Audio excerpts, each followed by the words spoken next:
Yo no soy reduccionista. Para mí, insisto, para mí el conocimiento es poliédrico. De hecho, Ramon Llull era poliédrico, era científico y eran muchas otras cosas. Entonces, bueno, en la medida que se pueda cientificar la astrología, bienvenida sea. Y lo que no, pues habrán otros abordajes. También, ¿por qué creo que lo cuantitativo se puede abordar en astrología? Pues porque a veces de nuestras bocas, de todos, sale, no, yo lo he visto muchas veces, no, yo esto lo he comprobado. Bueno, aquí estamos dando valor a la experiencia, damos valor a que se puede generalizar. Pues bien, pues aprendamos de los que se toman la molestia de hacer este proceso con gran rigor, con tal de asegurar la calidad del conocimiento.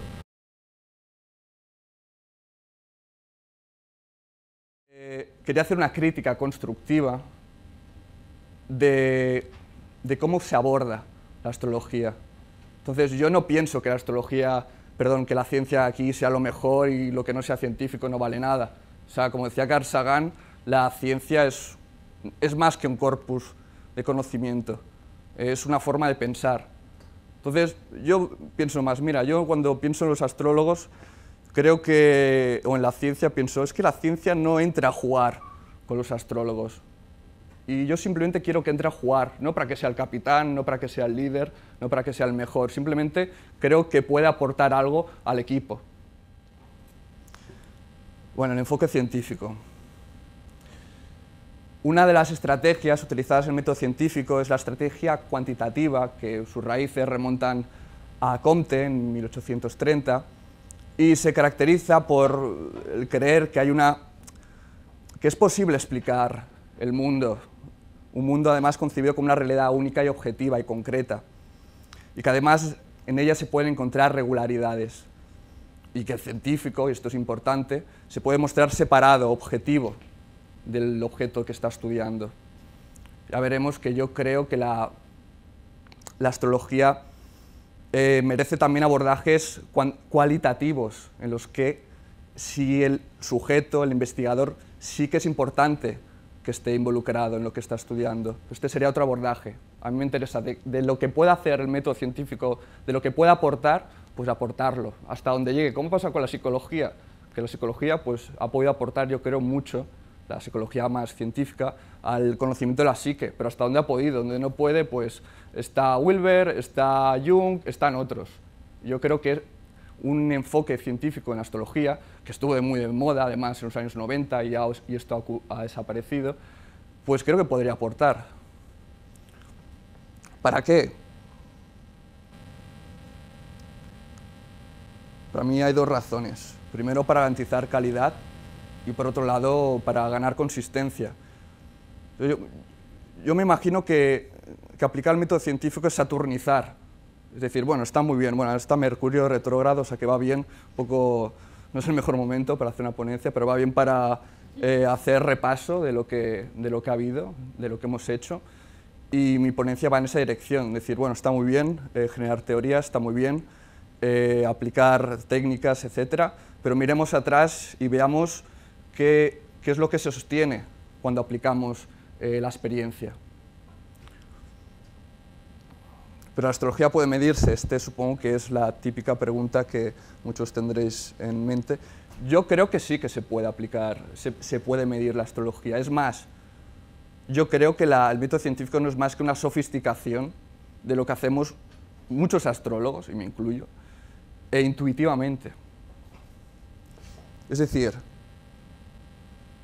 yo creo que el método científico lo que hace es simplemente explicitar algo que hacemos nosotros intuitivamente y que hay que hacer intuitivamente porque es muy complejo. O sea, al hacer una carta astral estamos ahí utilizando el consciente a tope.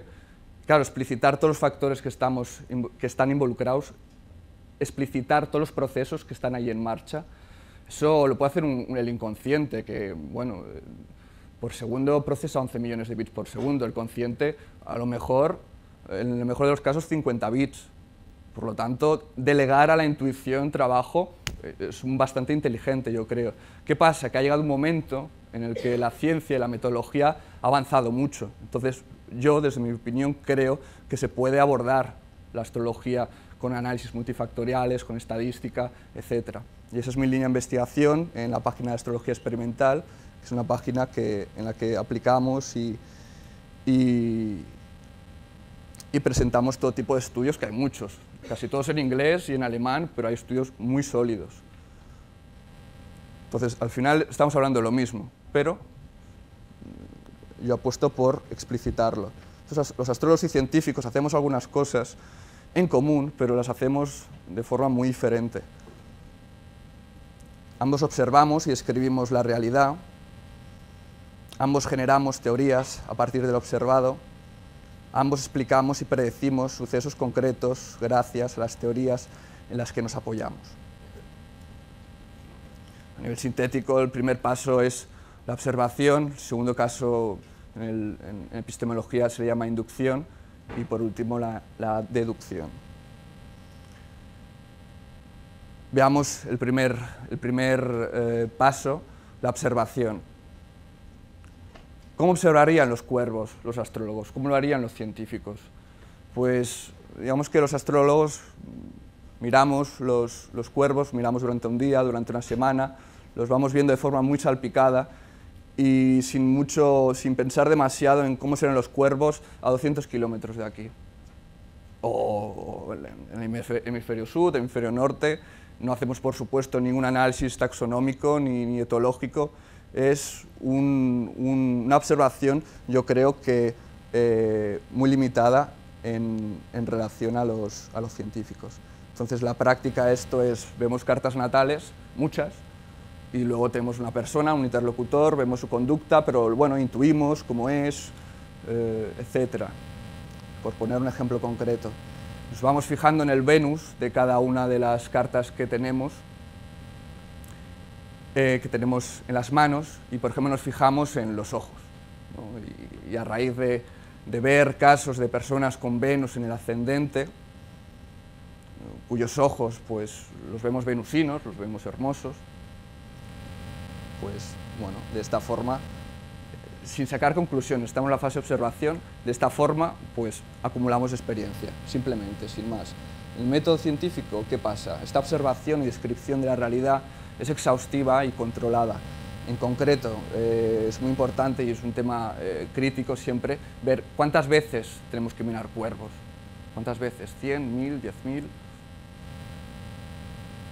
Por otro lado, controlar las variables para que no hayan variables extrañas, que estén un poco fastidiando la observación y, por otro lado, observarlo en variedad de condiciones para aislar aquello que realmente nos interesa.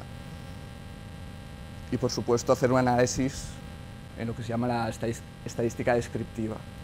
Entonces, en resumen, a nivel de cantidad de casos utilizados, los astrólogos utilizamos insuficientes casos. Las variables, controlamos poco las variables en juego. La variedad de condiciones también es muy intuitiva y el análisis también es muy intuitivo. Ambos observamos, ambos generamos teorías a partir de lo observado. Entonces, ¿qué es esto la inducción?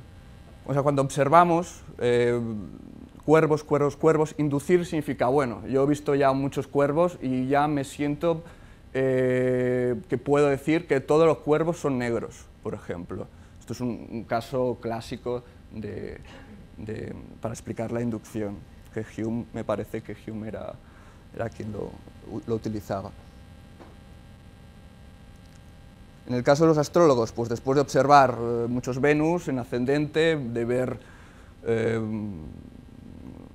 cómo son los ojos de esas personas, pues generalizamos pues, que Venus tiene que ver con la belleza, con la armonía, etc. ¿Qué ocurre? Que esto lo hemos hecho con una base observacional pobre y poco controlada. Entonces, la teoría que generamos, pues esto va a arrastrar esto. Esto tendrá consecuencias en la calidad de la información. En el caso de los científicos, bueno, la generalización, la teoría, siempre destaca por su precisión y claridad, por su falsabilidad, es decir, que podamos decir, mira, ha aparecido un cuervo blanco. Esto no se sostiene tu teoría de que todos los cuervos son blancos. Albino. O albino, que los hay cuervos blancos. Y luego el uso de estadística inferencial o inductiva, que es un tipo de estadística muy útil para hacer con rigor la inducción. Entonces, la base de la generalización es pobre, en la que utilizamos la mayoría de astrólogos. La formulación es ambigua, no suele ser falsable, y bueno, daría para una ponencia ver. Bueno, y hace 2 años en Barcelona hice una ponencia sobre la naturaleza lingüística, epistemológica de los conceptos y las teorías astrológicas, y ahí un poco sí que podía profundizar más o podría dar cuenta de por qué no son falsables. Y luego el método de inducción es intuitivo. Ambos explicamos y predecimos sucesos concretos gracias a las teorías en las que nos apoyamos. La deducción, esto es decir, bueno, yo ya me apoyo en la teoría de que todos los cuervos son negros. Entonces puedo explicar o predecir. Explicar significa que cuando me venga un cuervo negro puedo decir es negro porque todos los cuervos son negros. O predecir, decir el próximo cuervo que aparezca va a ser negro. Y para eso me baso en una teoría. Pero ¿cómo lo hacemos los astrólogos y cómo lo hacemos los científicos?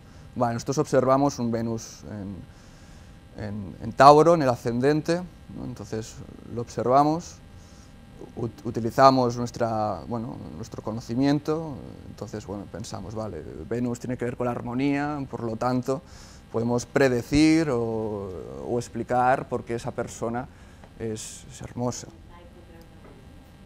En el caso de los científicos es exactamente lo mismo, solo que la generalización, la primera generalización es muy sólida. Esto simbolizaría que son leyes sólidas. La observación también tendría sus características de gran rigor. Entonces,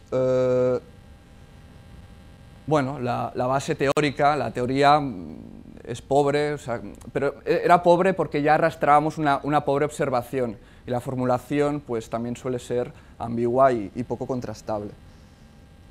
Entonces, y sé que es un poco agresivo, yo tengo Marte en Libra, pero tengo en el casa 1, entonces yo siempre voy a ser, creo, un poco polémico. Y así pues la mayoría de los astrólogos hacemos el mismo proceso, pero al ser intuitivo lo hacemos con poco rigor. Análisis constructivo para futuras investigaciones. Yo creo que de todas las investigaciones que he ido leyendo y traducido y publicado en astrología experimental, he aprendido mucho tanto de los trabajos bien hechos como de los que no estaban tan bien hechos. Entonces, de todo ello pues, he aprendido mucho, y entonces en esta última parte yo querría compartir todo aquello que yo he aprendido, creo que puede ser útil para futuras investigaciones. Para empezar, importante conocer la literatura del momento, hasta el momento, ¿no? Hay un caso famoso, un alemán llamado Günther Sachs, que escribió un libro en el que se jactaba de haber demostrado científicamente la astrología, que bueno, que los resultados no están sesgados y la verdad es que no es muy relevante, pero él decía que había sido el primero. Y si hubiese investigado un poco, hubiese, por ejemplo, encontrado los estudios de personas como Gobelin, como Nienke o Hertel.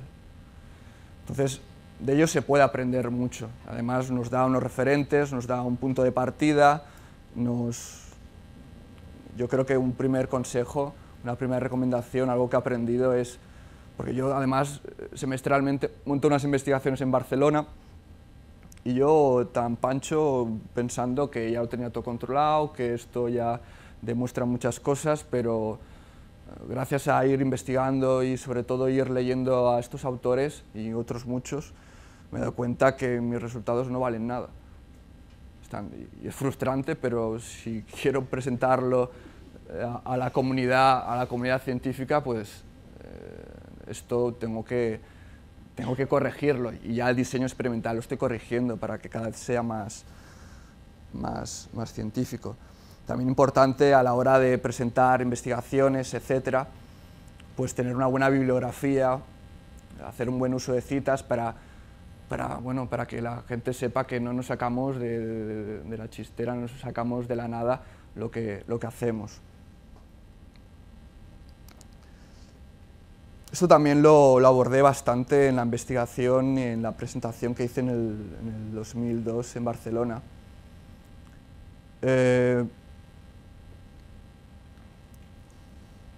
Hay un sesgo llamado el sesgo del experimentador que explica que si yo quiero demostrar, yo qué sé, que la casa 12 da enemigos ocultos, pues yo en mi investigación, sin darme cuenta, puede ser, ¿no? Sin darme cuenta, hallaré aquello que quiero demostrar. Además, rechazaré todos aquellos datos que contradijesen lo que yo quiero demostrar.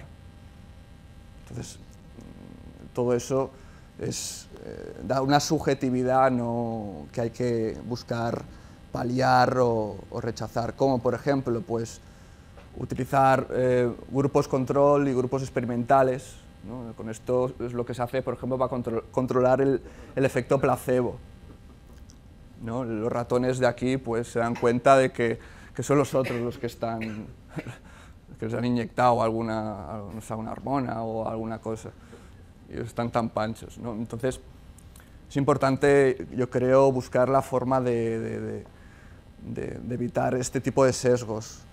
Más formas, pues, bueno, las estrategias a doble ciego, ¿no? Porque, por ejemplo, yo en la investigación en los experimentos que hago, todas las personas que vienen saben su carta astral. Entonces, ¿de qué sirve?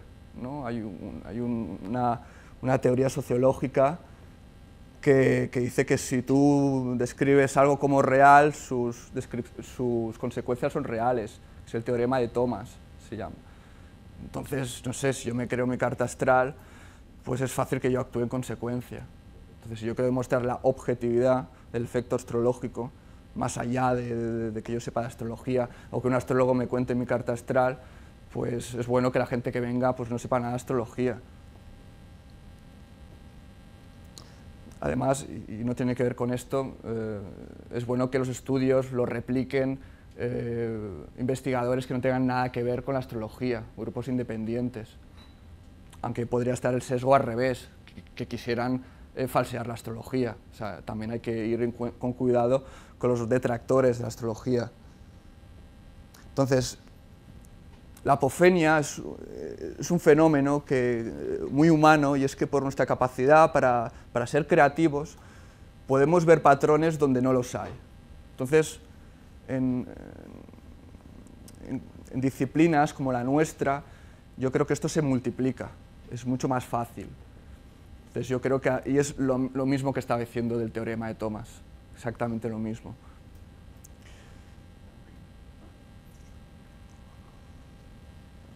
Antes decíamos que en una relación de pareja, bueno, hay factores que no son astrológicos. Es importante la nacionalidad, el nivel adquisitivo, el nivel de educación, la diferencia de edad. En este caso tiene mucho dinero esta persona. No, pero es importante estudiar que en cada país la diferencia de edad media entre hombre y mujer, hay una media, eso hay que considerarlo también. También hay que hacer controles demográficos y tener en cuenta que en algunos meses hay más nacimientos, según el año, según el país, etc. O sea, no extrañarnos, a veces tenemos resultados, tenemos ganas de gritar eureka, pero bueno, al aplicar este tipo de controles, los datos se acaban ajustando. Esto sobre todo es para plantear, para presentar lo que esperamos, el valor esperado. Luego ya veremos lo que encontramos, pero a la hora de determinar lo que esperamos hay que hacer este tipo de controles.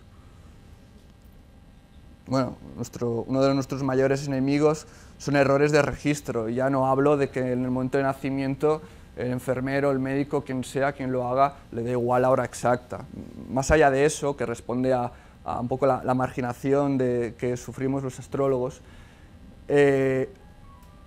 hay otro tipo de errores de registro importantes, como por ejemplo, cuando viene gente de fuera, del mundo árabe, por ejemplo, cuando le preguntan, oye, ¿tú cuándo has nacido? No te saben responder porque utilizan otro calendario. Entonces, por sistema, lo que hacen es poner 1 de enero. Claro, entonces hay mucha gente que es del 1 de enero y realmente esto no es correcto.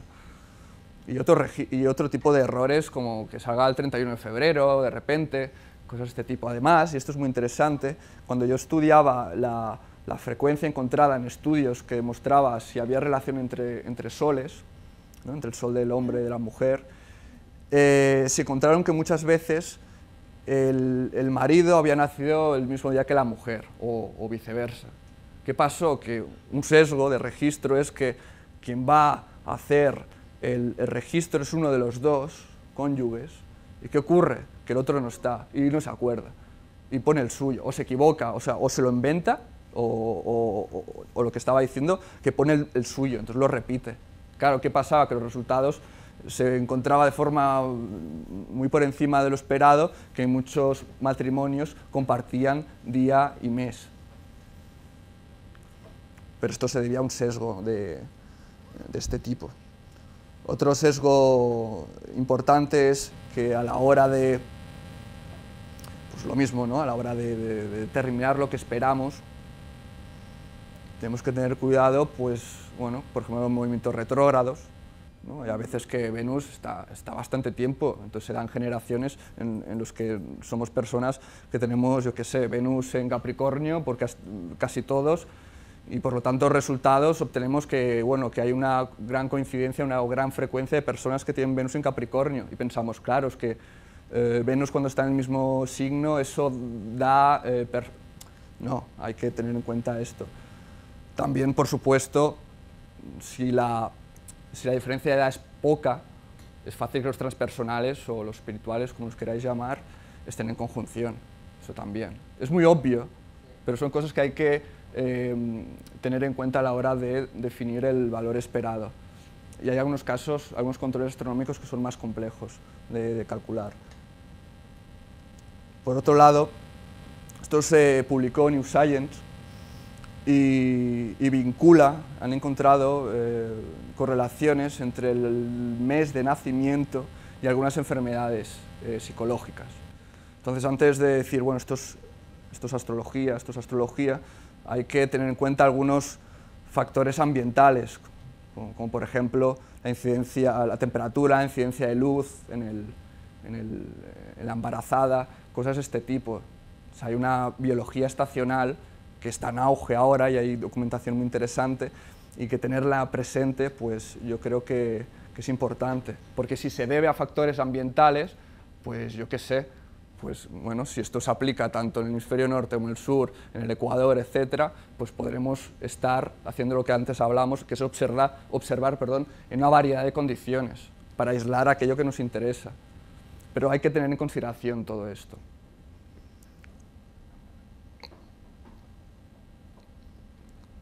A nivel de metodología y sobre todo estadística, bueno, yo antes os ponía como anécdota mi ejemplo del experimento que yo iba haciendo semestralmente, que yo incurría en un error de muestreo importante. O sea, un error de muestreo significa que yo, si quiero demostrar algo, tengo que coger una población, un conjunto de personas que representen la población que yo quiero demostrar. Y esto yo no lo hice bien, porque eran amiguetes, conocidos del Facebook, entonces casi todos tienen inquietudes por cartas astrales, saben su carta astral, etc.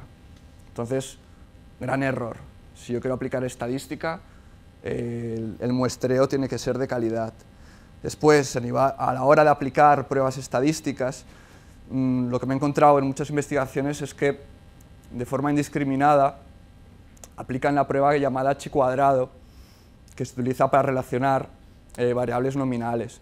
Pero bueno, si relacionamos ordinales, pues quizá Rowe-Spearman es mejor, métricas Pearson, y etcétera. También tener en consideración qué prueba.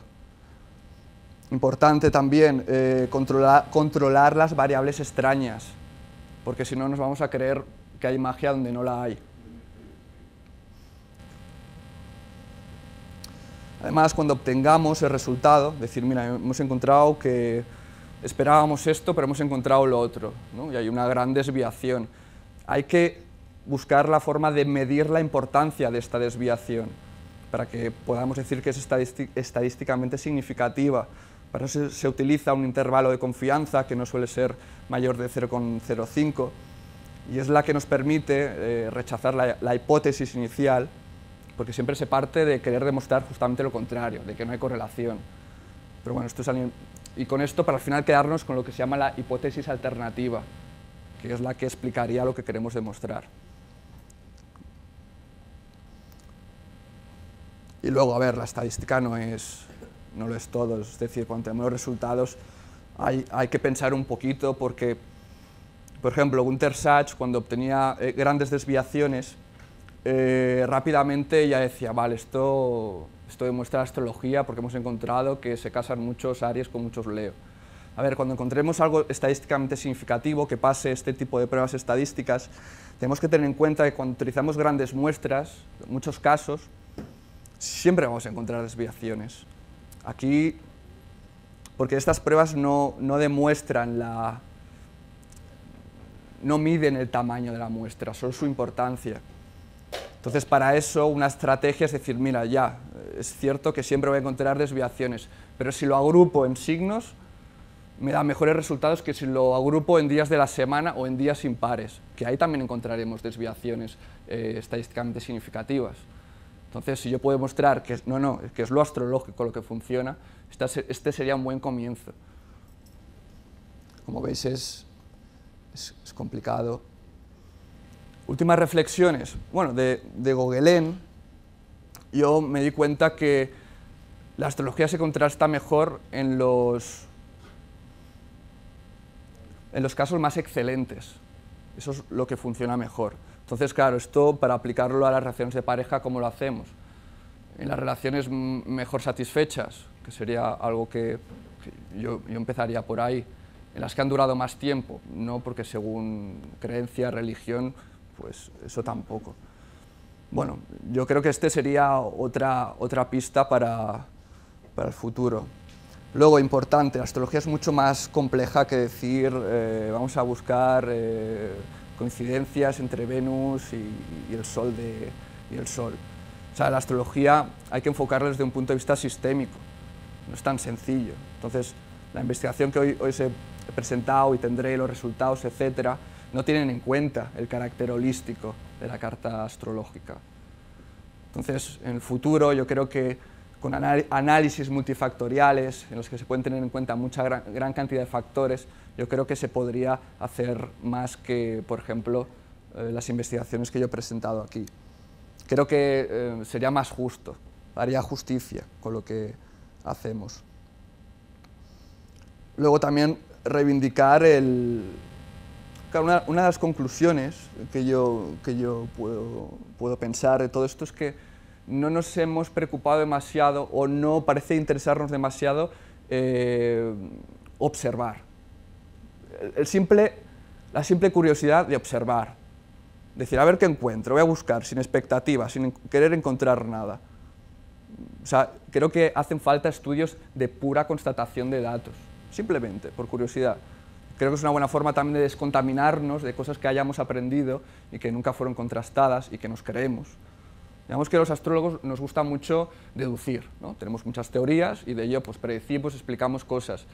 Pero claro, esto lo hacemos a partir de un corpus de conocimiento que, bueno, que es el resultado de milenios, o sea, el resultado de personas muy capaces, pero quizá hace falta hacer los dos pasos anteriores, observar y ver cómo inducir o generalizar a partir de observado.